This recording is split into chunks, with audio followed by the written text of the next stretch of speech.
నమః శివాయ నమః శివాయ ఓం నమః శివాయ. ఓం వామదేవాయ నమః అని అన్నారనుకోండి, లేకపోతే ఓం వామదేవ ముఖాయ నమః అంటే అనారోగ్యం ఉండదు.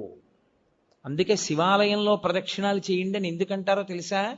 మెల్లగా ప్రదక్షిణం చేసి ఉత్తరానికి వెళ్ళి నమస్కారం చేస్తే సమస్త అనారోగ్యములకు హేతు ఎక్కడుంటుందంటే ఈశ్వరుడు నీటి ద్వారా అనారోగ్యాన్ని ఇస్తాడు.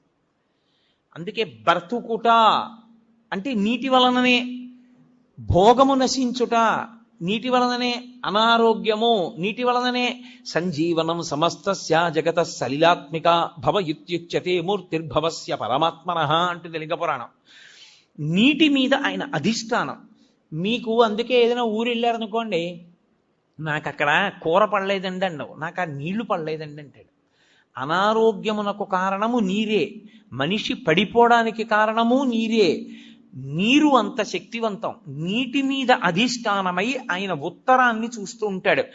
ఆ ముఖానికి ప్రతిరోజు మీరు గోడవంక చూసి ఓం వామదేవ ముఖాయ నమః అన్నారనుకోండి, ఆయన మీకు ఏకకాలమునందు మూడిటిని కృప చేస్తాడు. ఒకటి, మీకు ఏదుందో దాన్ని ఉంచుతాడు, అది పాడైపోకుండా కాపాడతాడు. రెండవది, మీకు ఉత్తరోత్తరాభివృద్ధిని ఆయనే కల్పిస్తాడు. ఉత్తరోత్తర మీరు సంతోషంగా ఉండడానికి కావలసిన సమస్త అభివృద్ధి ఆ ముఖంలోంచి వస్తుంది. మూడు, వచ్చినటువంటి భోగస్థానములను మీరు అనుభవించడానికి వీలుగా దేహారోగ్యం ఉంచుతాడు. ఈ మూడు ఇంగ్లీష్లో సస్టినెన్స్ అంటారు, స్థితి ఉంచుట. ఈ పదంలోకి వెళ్ళేటటువంటి సమస్తమైనవి కూడా వామదేవ ముఖంలోకే వెళ్ళిపోతాయి. వామదేవ ముఖంతో ఉన్న మూర్తిని పూర్తిగా చూడాలంటే మీరు పశుపతినాథ్ దేవాలయం ఎదురుగుండా ఉన్న గోడ పైన ఉన్నటువంటి శిఖరం దగ్గర చూడాలి. శివమహాపురాణంలో ఎలా చెప్పారో అలాగే కల్పవృక్షం కింద కూర్చుని ఎడమ తొడ మీద పార్వతీదేవిని పెట్టుకుని ఎంత సంతోషంగానో, ఎంత నవ్వుతూ ఉంటాడో. పరమశివుడు అంత ప్రసన్నుడై అంత నవ్వుతూ మీకు కనపడ్డం. వామదేవ ముఖంతో ఉండేటటువంటి పరమేశ్వరుడు అంత ప్రహృష్టవదనంతో ఉంటాడు. వెళ్ళి ఓం వామదేవ ముఖాయ నమః అంటూ ఉంటే చాలు, ఆయన ఎంతో ప్రీతి చెందుతాడు. తూర్పు ముఖాన్ని అలా ఉంచండి. 5వ ముఖం పైకి ఉందే, దాన్ని ప్రదక్షిణం పూర్తి చేసేటప్పుడు చూడాలి. మీ ప్రదక్షిణం పూర్తయిపోయాక శివాలయంలో లింగాన్ని చూసి బయటికి వచ్చేయకూడదు. ఒకసారి మీరు అక్కడే నిలబడి పైకి చూడాలి. ఇలాగా చూసి ఓం ఈశానముఖాయ నమః అనాలి. దానికి పేరు ఈశానము అని పేరు, 5వ తలకాయకి. అది ఆకాశానికి అంతటికి అధిష్టానమై ఉంటుంది. అదే మోక్షకారకం. ఇప్పుడు మీరు కొంచెం జాగ్రత్తగా గమనిస్తే నేను ఇందులో 5 ముఖముల చేత 5 కార్యములను ప్రతిపాదన చేశాను. సృష్టి, స్థితి, లయ, తిరోధాన, అనుగ్రహములు అని. సృష్టి కొత్తగా ఏర్పడుతూ ఉండడం, స్థితి ఉండడం, లయ పడిపోవడం, మళ్ళీ బ్రహ్మాండంలో కలిసిపోతూ ఉండడం. తిరోధానము అన్న మాటకు అర్థం ఏమిటో ఇప్పుడు నేను చెప్తాను చూడండి. తిరస్కరణీ విద్య అని ఒక విద్య, తిరస్కరణీ విద్య ఉందండి ఆయన దగ్గర, చాలా జాగ్రత్తగా ఉండండి అంటారు. తిరస్కరణీ విద్య అంటే ఏమిటో తెలుసా? ఆయన తనకి ఉన్నటువంటి ఉపాసన బలం చేత, తనకి వశమైనటువంటి దేవతల కృప చేత అక్కడ ఉన్న వస్తువు మీకు కనపడకుండా చేస్తాడు. దాన్ని తిరస్కరణీ విద్య అంటారు. అప్పుడు ఏమవుతుందంటే ఆయన ఏ దేవతని పిలిచాడో ఆ దేవత మీకు కనపడకుండా చేస్తుంది ఆ వస్తువుని. చిన్న చిన్న దేవతల్ని పట్టుకుని ఉపాసన చేస్తారు. చేస్తే తిరస్కరణీ విద్య స్వాధీనం అయిపోతుంది. తిరస్కరణి ఎంత గొప్పదో అలాగే అవతల వారిని వశీకరణం చేస్తారు. వాళ్ళు ఎప్పుడూ ఇంకా వాళ్ళకే వశవర్తులైపోతారు. అలా వశీకరణ విద్య, ఇవన్నీ విద్యలు ఉంటాయి. ఇందులో తిరస్కరణీ విద్య అక్కడ ఉన్నది కనపడదు, కనపడకుండా చేస్తాడు. అక్కడది ఉన్నది కనపడకుండా చెయ్యడం తిరస్కరణీ విద్య అయితే, తిరస్కరణి ఎక్కడి నుంచి వచ్చిందో తెలుసా? తిరోధానము. తిరోధానము అంటే ఉన్నది కనపడకుండా లేనిది ఉన్నట్టు కనపడుతుంది. చూసారా, మాంత్రికుడు మాయ చేశాడండి అంటారు. అదే తిరస్కరణీ విద్య. తిరోధానము అంటే ఏది ఉన్నదో అది కనపడకుండా, ఏది లేదో అది ఉన్నట్టు కనపడుతుంది. సత్యము అసత్యముగా, అసత్యము సత్యముగా కనపడేటట్టు చేయగలిగిన ముఖమునకు తత్పురుష ముఖం అని పేరు. అది తిరస్కరణి. ఏది దాస్తోంది? అది అదే మాయా. శంకర భగవత్పాదుల యొక్క ప్రతిపాదన అక్కడుంది. అందుకని పీఠాధిపతులందరూ చంద్రమౌళీశ్వరారాధన చేస్తారు. వాళ్ళందరూ చంద్రమౌళీశ్వరారాధన ఎందుకు చేస్తారంటే వాళ్ళెవ్వరూ మాయకి కట్టబడకుండా జ్ఞానమునందు నిలబడడానికి శంకరాచార్యుల వారు పెట్టిన పద్ధతి. ఇప్పుడు తిరస్కరణి ఉన్నది ఆత్మ ఒక్కటే, పరమేశ్వరుడు ఒక్కడే ఉన్నాడు. ఒక్కడే అయిన పరమేశ్వరుడు కనపడకుండా విశ్వము కనపడుతూ ఉంటుంది. అబ్బో ఎంతమంది ఉన్నారో, ఎన్ని మొక్కలు ఉన్నాయో, ఎన్ని పువ్వులు ఉన్నాయో అంటాడు తప్ప ఉన్న విశ్వనాథుడు కనపడడు. విశ్వనాథుడు కనపడకుండా విశ్వం కనపడేటట్టు చేస్తాడు. అలా కనపడినంత కాలం మాయకి వశుడైపోయాడు గుర్తు. మాయకి వశుడైనంత కాలం మళ్ళీ పుడుతూ ఉంటాడు. మళ్ళీ పుట్టినవాడు మళ్ళీ చస్తూ ఉంటాడు. మళ్ళీ చచ్చినవాడు మళ్ళీ పుడుతూ ఉంటాడు. అంటే సృష్టి స్థితి లయ తిరోధాన, సృష్టి స్థితి లయ తిరోధాన వీటిలో తిరుగుతాడు. ఐదవది అనుగ్రహం, మోక్షమూర్తి. అది దక్షిణామూర్తి దగ్గర ప్రారంభం అవుతుంది. ఆయన అనుగ్రహించాడా అసలు ఉన్న వస్తువు కనపడే అసత్యమైన వస్తువు కనపడకుండా పోతుంది. అసత్యమైన వస్తువు కనపడకుండా పోవడం అంటే మీకు యథార్థము ఎరుకలోకి వస్తుంది. వరే ఇది నేను కాదురా, ఇది నేను తొడుక్కున్నటువంటిది ఈ శరీరం. అసలు నేను లోపల ఉన్న అహంస్ఫురణ, లోపల ఉన్న ఆత్మ నేను. ఆ ఆత్మ సర్వవ్యాపకమై ఉన్నది. అందుకే అందరూ నేను నేను నేను అంటున్నారు. మా ఎక్కడి నుంచి వచ్చింది? అందులో ఉన్న నేను ఒకటే, ఇందులో ఉన్న నేను ఒకటే. నాకు ఆకలేస్తోంది నేను అన్నప్పుడు నేను బాధపడుతున్నాను అంటే నిజానికి అందులో ఉన్న నేను బాధ ఏదో, ఇందులో ఉన్న నేను బాధ అదే. కానీ ఇందులో నేను అనేటప్పటికి అందులో నేను నేననదు, నువ్వు అంటుంది. ఇక్కడ నేనే అక్కడ నేనై ఉన్నా ఆ నేను ఈ నేను కలిపి ఒకటే అని అనుభవంలోకి వచ్చిందనుకోండి, తిరోధానం పోయిందని గుర్తు. నేను నువ్వు అందనుకోండి, తిరోధానమనందు ఉన్నాడని గుర్తు. అంటే ఈశ్వరుడు మాయ కమ్మిస్తున్నాడని గుర్తు. అంటే మళ్ళీ పుడతాడని గుర్తు.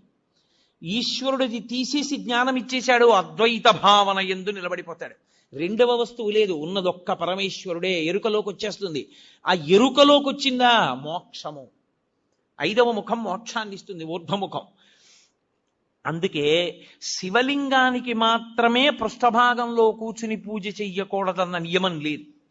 ఇప్పుడు మీరు రామాలయంలోకి వెళ్ళారనుకోండి, రామాలయంలో ఎదురుగుండా కూర్చుని పూజ చేస్తారు, అంటే పక్కకు కూర్చుని పూజ చేస్తారు. అంతేగాని రామాలయంలో వెనకాతల కూర్చుని పూజ చేస్తానంటే అది శాస్త్రీయం కాదు, అలా చేయకూడదు.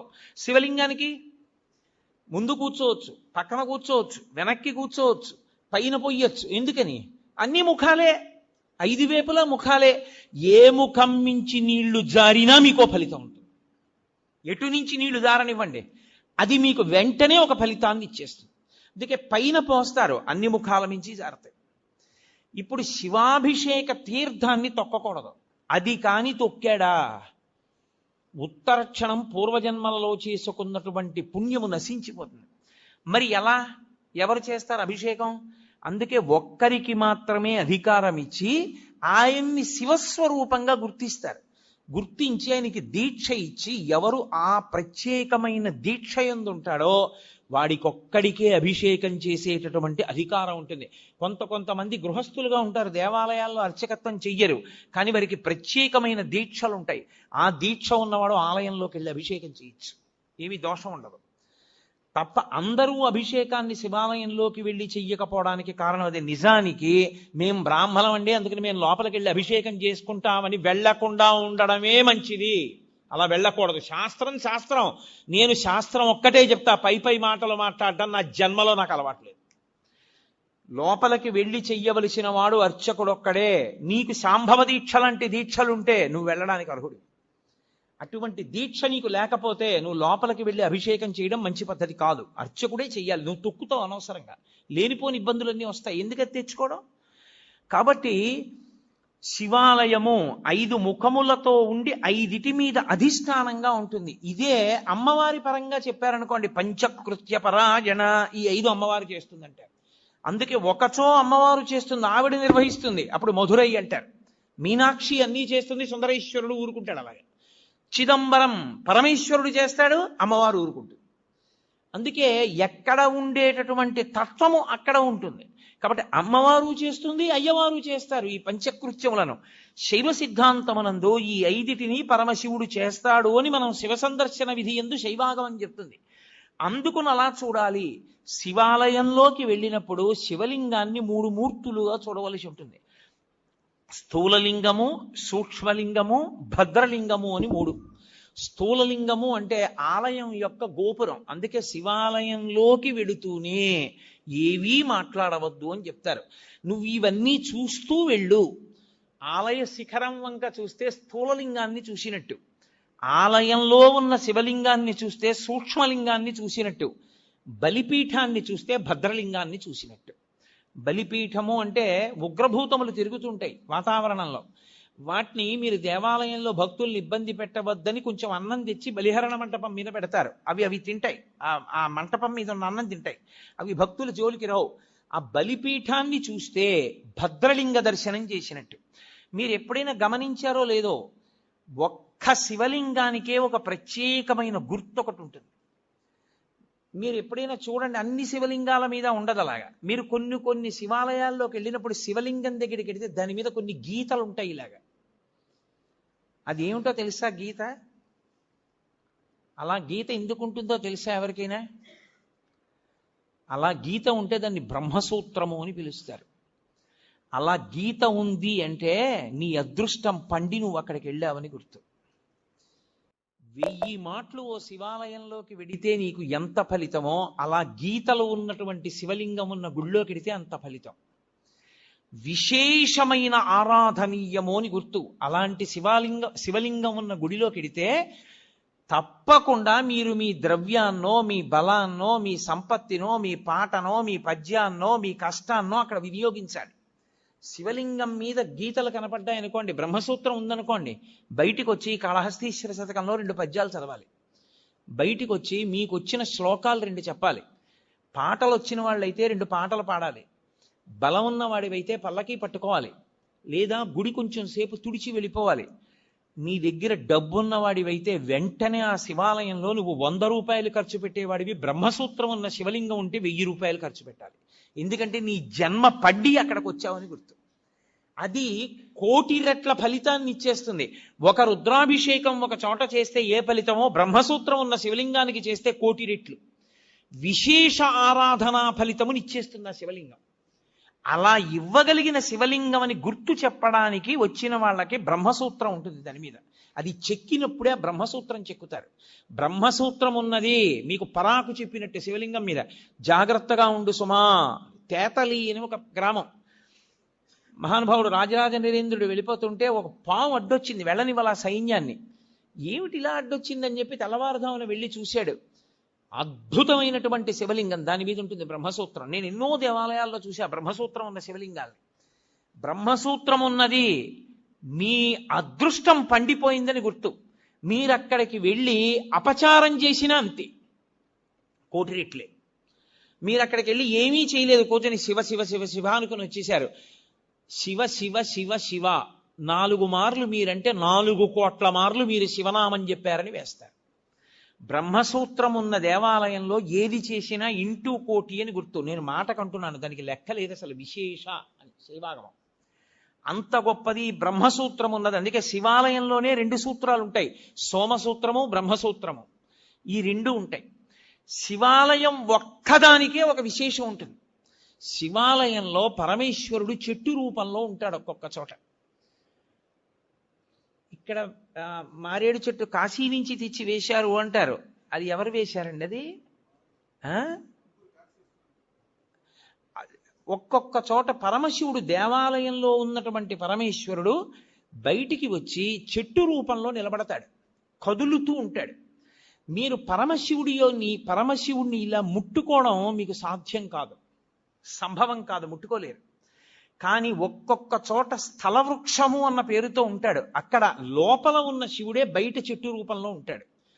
నేను మీకు ఉదాహరణ చెప్పాలంటే, కాంచీపురం ఏకాంబరేశ్వర దేవస్థానంలో మామిడి చెట్టు రూపంలో ఉంటాడు. లోపల శివలింగం ఎంత గొప్పదో పృథివీలింగం చెట్టు ఎంత గొప్పది. అలాగే వైదీశ్వరం వేప చెట్టు రూపంలో ఉంటాడు. ఎందుకంటే అక్కడ పేరే వైదీశ్వరం. ఆయన రోగ నివారణ చేస్తూ ఉంటాడు. రోగ నివారణ చెయ్యడానికి యోగ్యం వేప చెట్టు. అమ్మవారు అనుగ్రహించింది.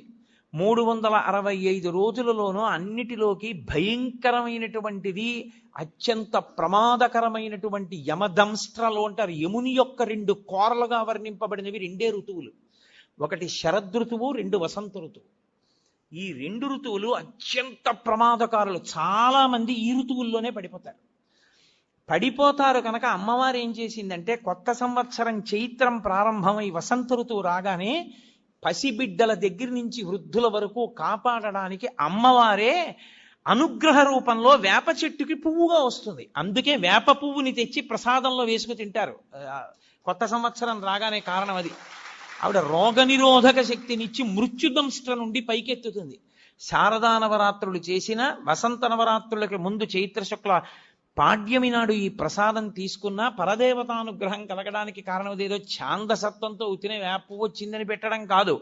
అమ్మవారు ప్రతిజ్ఞ చేసింది, నేను అలా వస్తాను, నన్ను మీరు ప్రసాదంగా స్వీకరించండి అని చెప్పింది. కాబట్టి ఒక్క శివాలయానికే బ్రహ్మసూత్రము, సోమసూత్రము, స్థలవృక్షము. మీకు కంచిలో లోపల ఉన్న పృథివీలింగం ఎటువంటిదో బయట ఉన్న మామిడి చెట్టంత గొప్పది. మీకు అలాగే వైదీశ్వరంలో ఆయన రోగ నివారక స్వరూపంతో ఉంటాడు. అది అంగారక క్షేత్రం. అక్కడ విశేషమైన శక్తి కుజుడికి. అక్కడికి వెళ్ళి పూజ చేస్తే కుజగ్రహం అనుగ్రహిస్తుంది. జాతకంలో ఉండకూడని చోట కానీ కుజగ్రహం ఉన్నదా, చాలా ఇబ్బంది పెట్టేస్తుంది. దాని దోషాన్ని నివారించేది ఏది అంటే ఒక్క వైదీశ్వరం. వైదీశ్వరం కుజుడు పరమశివుని యొక్క కుమారుడు. అందుకే అక్కడ వైదీశ్వరంలో మహానుభావుడు రోగ నివారణ చేసేవాడుగాను ఉంటాడు, వైద్యుడిగా. ప్రథమో దైవ్యోభిషక్ అని రుద్రాధ్యాయంలో ఆయనకి పేరు. ఆయనే ప్రథమ వైద్యుడు. ఆయన రోగములను నివారించడానికి దేవాలయం బయట వేప చెట్టు రూపంలో ఉంటాడు. అలాగే జంబుకేశ్వరం జలలింగం, జంబుకేశ్వరంలో నేరేడు చెట్టు రూపంలో ఉంటాడు, స్థలవృక్షం. దేవాలయం వెనకాతలే ఉంటుంది నేరేడు చెట్టు. అలాగే మధ్యార్జునం అని ఒక క్షేత్రం, మహాలింగము అంటారు దాన్ని. చంద్రశేఖరేంద్ర సరస్వతి మహాస్వామి వారికి కామకోటి పీఠాధిపత్యం వహించిన మహాపురుషులు, వారే కదలాడిన శివస్వరూపం. వారికి మధ్యార్జున క్షేత్రం అంటే ప్రాణం. ఏ అభిషేకం జరిగినా, ఏ పూజ జరిగినా వారికి ప్రసాదం పట్టుకొచ్చేవారు అర్చకులు. మధ్యార్జునం ఇప్పటికీ అక్కడ ఒక మాట చెప్తారు, మధ్యార్జున క్షేత్రంలో అభిషేకం చేస్తే, శ్రీకాళహస్తి క్షేత్రంలో దక్షిణామూర్తి ఎదురుగుండా ఉంటుందో శివలింగం, మీకు 4 వైపులా గోడలుండి పైన ఆచ్ఛాదన ఉండదు, కప్పీరు, పైన కప్పు ఉంటుంది శివాలయాలకి. ఒక్క దక్షిణామూర్తి ఎదురుగుండా ఉన్నటువంటి శివలింగాన్ని మహామృత్యు దోష నివారక లింగము అంటారు, మృత్యుంజయ లింగము. దానికి ఆచ్ఛాదన ఉండదు. అంతటా క్షామం వచ్చేసి ఇంకా తినడానికి తిండి లేక పశువులు కూడా చచ్చిపోతే అప్పుడు ఏం చేస్తారంటే 4 గోడల మీద అర్చకులు నిలబడతారు. నిలబడి 4 గోడల మించి శివలింగానికి అభిషేకం చేసి కుంభం పోస్తారు, అన్నాభిషేకం చేసి వదిలిపెడతారు. అంటే మరనాడు తలుపులు తీస్తే కుంభవృష్టి కింద పడుతుంది వాన. ఒకసారి జరిగింది శ్రీకాళహస్తి వల్ల. శివలింగం దేశ సమస్యలకి కూడా పరిష్కారం అయి ఉంటుంది. అందుకని మహాలింగము మధ్యార్జునం. ఆ క్షేత్రం పేరు అర్జున క్షేత్రం. అర్జునం అంటే తెల్లమద్ది, తెల్లమద్ది చెట్టు రూపంలో ఉంటాడు పరమశివుడు. అసలు నమో వృక్షేభ్యో హరికేశేభ్యో అని ఆయన యొక్క రూపము తెల్లమద్ది చెట్టుగా ఉంటుంది. మీరు ఎప్పుడైనా తెల్లమద్ది చెట్టు చూశారో లేదో నాకు తెలియదు. తెల్లమద్ది చెట్టు చూస్తే తెల్లటి వ్యక్తి ఎలా ఉంటాడో అలాగే ఉంటుంది. మేము మధ్యార్జునం వెళ్ళినప్పుడు తలుపులు వేసేశారు, మహానైవేద్యం టైం అయిపోతోంది. మా శంకర్ గారు అన్నగారు, మల్లన్న గారు, మహానుభావుడు, ఏ పనైనా సాధించగలడు. ఆయన మొత్తానికి అర్చకుల్ని పట్టి తలుపులు తెరిపిస్తే వెళ్ళి ఆ మధ్యార్జునంలో ఆ అర్జున వృక్షాన్ని ముట్టుకుని వచ్చాం కదండి. ఆ దేవాలయం ఒక్క దేవాలయానికే శివాలయాల్లో ఒక నియమం, ఏ ద్వారంలోంచి మీరు లోపలికి వెళ్ళారో అందులోంచి బయటికి రాకూడదు, వేరు ద్వారంలోంచి బయటికి వెళ్ళాలి. పాపాలన్నీ బయట నించుంటాయి, ఎక్కడ పట్టుకుంటాయో అని, మళ్ళీ వస్తాడని. ఇంకో ద్వారంలోంచి వెడితే పాపం అక్కడతో పోతుంది. మధ్యార్జునం అంత గొప్పది. మధ్యార్జునం గొప్పతనం ఎక్కడుందో తెలుసా? శైవాగమం ఎలా చెప్పిందో ఆ ఆలయానికి ఉపాలయాలుగా అన్ని ఆలయాలు అలా వెలిసాయి. ఒక శివాలయానికి ఈశాన్యంలో ఏదో నటరాజస్వామి ఉండాలి, లేకపోతే కాలభైరవుడు ఉండాలి, పశ్చిమాన సుబ్రహ్మణ్యుడు ఉండాలి, నైరుతి విఘ్నేశ్వరుడు ఉండాలి, అలాగే ఉత్తరాన చండీశ్వరుడు ఉండాలి. ఎలా శైవాగమం చెప్పిందో మధ్యార్జున క్షేత్రానికి అన్ని దిక్కులా అలా వచ్చాయి దేవాలయాలు. అందుకని అసలు దాని చుట్టూ ఉన్న దేవాలయాలు ఉపాలయాలై ఈ లింగం మహాలింగం అయింది. అందుకని దానికి ఆ లింగాన్ని, అన్ని శివాలయాల్లో ఉన్న శివలింగానికి మహాలింగం అంటారు. కానీ ప్రత్యేకించి మధ్యార్జున క్షేత్రంలో ఉన్న శివలింగానికి ఒక్కదానికే ఒక ప్రత్యేకమైన పేరు మహాలింగం అనే పిలుస్తారు. ఎంత ప్రీతో చెప్పలేను పరమాచార్య స్వామి వారికి. అక్కడే ఉండే ఏమి నంది, మీరు ఇలా తలెత్తి చూడాలి, అలా ఉంటాడు నందీశ్వరుడు. నందీశ్వరుడు కేవలము శివుణ్ణి చూస్తాడని మీరు అనుకుంటున్నారేమో, తప్పు. నందీశ్వరుని యందు ఒక ప్రత్యేక లక్షణం ఉంది. ఆయన విశేషానుగ్రహాన్ని మీకు ఇస్తాడు. ఏమిటో తెలుసా? మీకు ఏదో పట్టి పీడిస్తోంది, దోషం తెలియట్లేదు. ఎందువల్ల ఇలా అవుతోందండి అంటే, ఏ పర్వాలేదు అవుతుంది కానండి, ఏం పర్వాలేదండి అంటుంటారు. దోషం పట్టుకోలేరు. అది ఎందుకు వస్తుందో తెలుసా? ఎక్కడో మహాత్ముల మనసు కష్టపెట్టడమో, లేకపోతే ఏదో చెయ్యకూడని దోషం ఏదో చేశారు, అది జాతకంలోకి దొరకదు, పీడిస్తూ ఉంటుంది. మీకు దొరకని దోషం పోవాలి అంటే ఒక్క నంది అభిషేకానికే పోతుంది. అది ఎప్పుడో తెలుసా? ఎప్పుడు పడితే అప్పుడు చేయడానికి వీల్లేదు.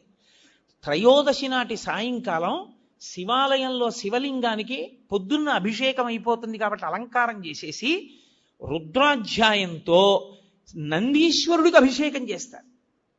అభిషేకం చేసి నంది మూర్తినంతటినీ కడిగి అలంకారం చేసి చందనం బొట్టు పెట్టి నందీశ్వరుడికి శివలింగానికి ఏకకాలంలో హారతిత్తితే సమస్త దోషములు ఉపశాంతి పొందుతాయి. ఒక్క త్రయోదశి నాడే. ఇక ఇంకొక రోజు లేదు దానికి. దోష నివారణార్థం చేసేటటువంటి అభిషేకం నందీశ్వరుడికి ఉంది ప్రదోష వేళలో. జాతకంలో వచ్చేటటువంటి అంత గొప్ప గొప్ప దోషాల్ని కూడా నివృత్తి చెయ్యగలిగిన శక్తి ఎక్కడ పటమరిస్తుందంటే శివాలయంలో పటమరిస్తుంది. అందుకే త్రయోదశి అభిషేకము అంటారు. దానికి నంది దగ్గర బయలుదేరి ప్రదక్షిణం చేసి నంది దగ్గరికి రావాలి. దానికి ఒక ప్రత్యేకమైన ప్రదక్షిణ విధానం ఉంటుంది. ఆ ప్రత్యేక ప్రదక్షిణ విధానంలో ప్రదక్షిణం చేసి మళ్ళీ నంది దగ్గరికి వస్తారు. దాన్ని నంది నమస్కారము అని పిలుస్తారు. దాని చేత శివానుగ్రహం పరిపూర్ణంగా కలుగుతుంది. తీర్థం తల మీద చల్లితే చాలు. ఎప్పుడైనా జరిగిందా ఇక్కడ నందికి అభిషేకం? త్రయోదశి నాడు దోష నివారణార్థ శివాభిషేకము అని చేస్తారు. హరిప్రసాద్ గారి చెవిలో పడింది కాబట్టి అయిపోయినట్టే. అలాగే శివాలయంలో ప్రతిరోజు అభిషేకం చేస్తారు. కానీ అసలు యథార్థమునకు పరమేశ్వరుడికి అత్యంత శక్తివంతమైన అభిషేకం జరిగేది ఎప్పుడో తెలుసా? మనం మహాశివరాత్రి మాస శివరాత్రి చేస్తాం, మంచిదే. కానీ అసలు నిజానికి పరమేశ్వరాభిషేకమునకు ఒక భక్తుడు వచ్చి సంవత్సరంలో తరించిపోయే అభిషేకం ఎప్పుడు అంటే మార్గశీర్ష మాసంలో వచ్చే ఆర్ద్రా నక్షత్రంలో తెల్లవారుజామున చెయ్యాలి.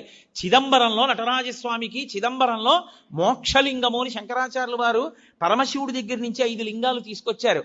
ఆ 5 లింగాల్లో ఒక లింగమే ఇప్పటికీ శృంగేరిలో ఉంది. శృంగేరిలో ఉండి భోగలింగం అన్న పేరుతో అభిషేకం చేయబడుతోంది. కంచిలో ఉన్నది యోగలింగం, చిదంబరంలో ఉన్నది మోక్షలింగం. చిదంబరంలో ఉన్న మోక్షలింగానికి ఆర్ద్రాభిషేకము అని ప్రత్యేకం చేస్తారు. అసలు నిజానికి దానితో కలుపుకుంటూ ప్రతి శివాలయంలో మార్గశీర్ష మాస ఆర్ద్రా నక్షత్రం నాడు తెల్లవారుజామున 3-4 మధ్యలో చెయ్యాలి అభిషేకం. దేవాలయాన్ని మంగళవాయిద్యాలతో పరమేశ్వరుణ్ణి మేల్కొల్పి ఉత్సవమూర్తుల్ని తీసుకొచ్చేసి గబగబా ఆలయాన్నంతటినీ శుద్ధి చేసుకోవడం అంటే సిద్ధం చేసుకుని పరమేశ్వరుడికి అభిషేకం చేస్తారు. గడ గడ గడ గడ గడ గడ వణికిపోతుంటారు. అందులో ఆర్ద్ర నక్షత్రం ఉంటుంది ఆ రోజున. ఆర్ద్ర అంటేనే తడి. దీని మీద ఒక విషయం చెప్తుంటారు. శివ, నీకు ఇదేం పిచ్చయ్యా, మార్గశీర్ష మాసం అంటేనే ఊహూయ నివడక లోకముర్వీనాథ అని లోకం అంతా వణికిపోతుంటుంది. అంత వణికిపోయే సమయంలో తెల్లవారుజామున 3:30-4 మధ్యలో ఎవడైనా నెత్తి మీద అన్ని కడవల నీళ్లు పోసుకుంటాడా? ఎందుకన్ని చన్నీళ్లు పోసుకుంటావు అంటే ఒక చమత్కారంగా ఒక గడుసు కవి దానికి ఒక పెద్ద అర్థం చెప్పాడు. ఎందుకలా ఆయన ఆర్ద్రాభిషేకం చేసుకుంటాడు అన్నదానికి. ఆయన మౌళే గంగా శశాంకౌ, ఈశ్వర మీకు తల మీద గంగ ఉంది, ఒక పక్క చంద్రుడు ఉన్నాడు, ఇద్దరూ చల్లటి వాళ్లే, చల్లగా ఉంటారు ఇద్దరు తలమించి జారుతూ. పోన్లే తలమించి జారుతూ చల్లగా ఉన్నా ఏదో కింద వెచ్చగా ఉంటుంది ఒళ్ళు అనుకుందామా. పార్శ్వే వామే దయార్ద్ర హిమగిరి దుహిత, ఎడం చేతి పక్కన ఎప్పుడు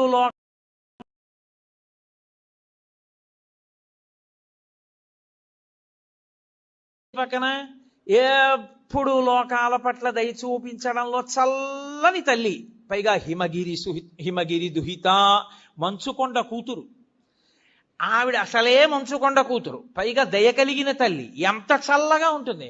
ఆవిడేమో ఎడం భాగంలో ఉంటుంది. ఇది చాలదన్నట్టు కరచరణ తలే శీతలాంగా భుజంగా, కాళ్ళకి చేతులకి జివ్వుమనేటంత చల్లగా ఉండే పాములు చుట్టుకొని ఉంటాయి.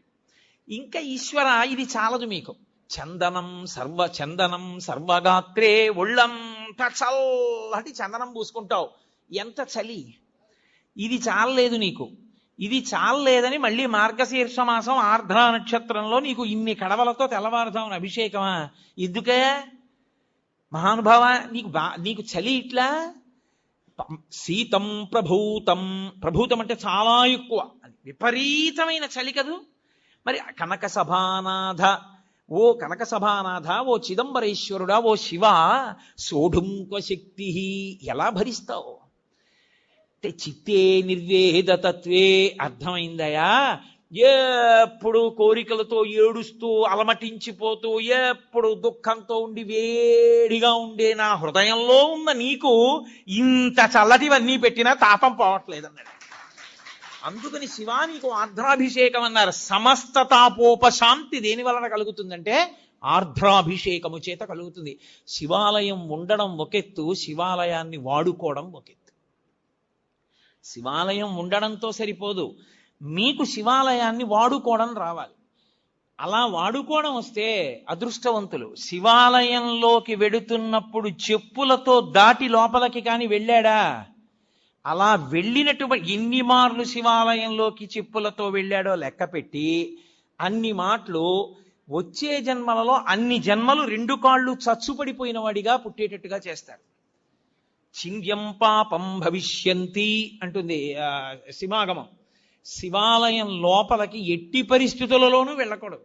శివాలయంలో యథార్థంగా చెప్పాలంటే పైన అంగి, లాల్చీలు, చొక్కాలు ఇవి పనికిరావు. ఉత్తరీయం తీసి నడుము కట్టుకుని వెళ్ళి ప్రదక్షిణం చేసి నమస్కరించారా, మహానుభావుడి యొక్క విశేషానుగ్రహం కలుగుతుంది.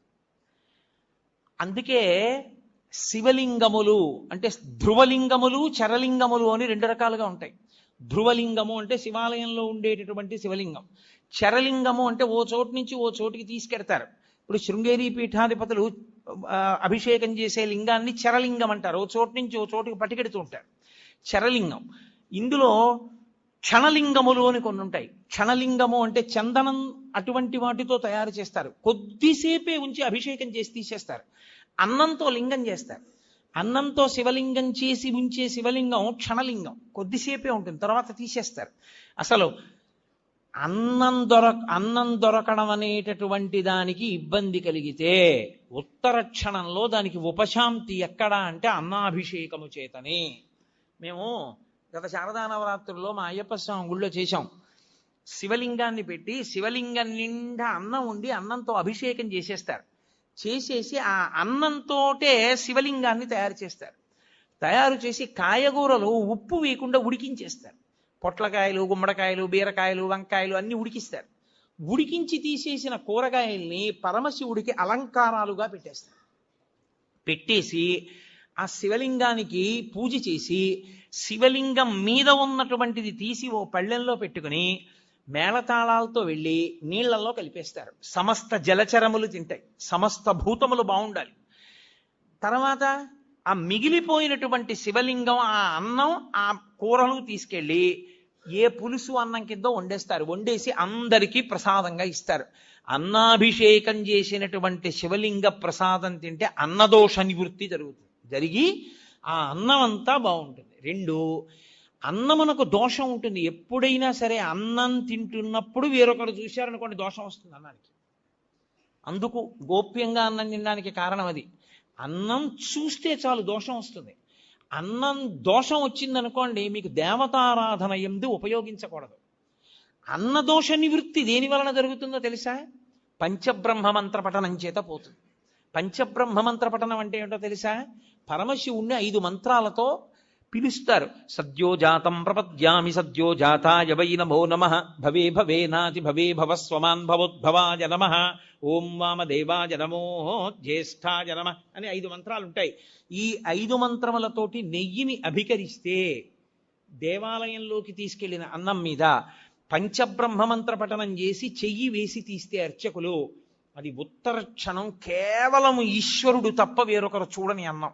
అది దేవతలకి, పితృదేవతలకి, ఈశ్వరుడికి నివేదన చేసేటప్పుడు పంచబ్రహ్మమంత్ర పఠనం చేతనే శుద్ధి చేస్తారు. శివమంత్రముల చేతనే అన్నశుద్ధి జరుగుతుంది. అంత శక్తివంతమైనటువంటి స్వరూపము శివస్వరూపము. అటువంటి మహానుభావుడు ఆ శివలింగము లోకంలో 6 రకములుగా ఉంటాయి అని. శివలింగాలు కొన్ని రత్నజములు అంటారు, అంటే రత్నాలు, వజ్రాలు, వైఢూర్యాలు వీటిలోంచి శివలింగాన్ని చెక్కుతారు. అలా చెక్కితే వచ్చినటువంటి శివలింగాన్ని రత్నజము అని పిలుస్తారు. రెండవ శివలింగం లోహజము అంటారు. బంగారంతో చేయబడిన శివలింగం, వెండితో చేయబడింది, రాగితో చేయబడింది, పాదరసంతో చేయబడింది. పాదరసంతో తయారైనటువంటి శివలింగాన్ని చూస్తే చాలు సమస్త దోషములు పోతాయి. అసలు పాదరసంతో చేయబడిన శివలింగాన్ని అందరూ పట్టుకోలేరు కూడా, కనీసం పూజ కూడా చేయలేరు, అంత శక్తివంతం.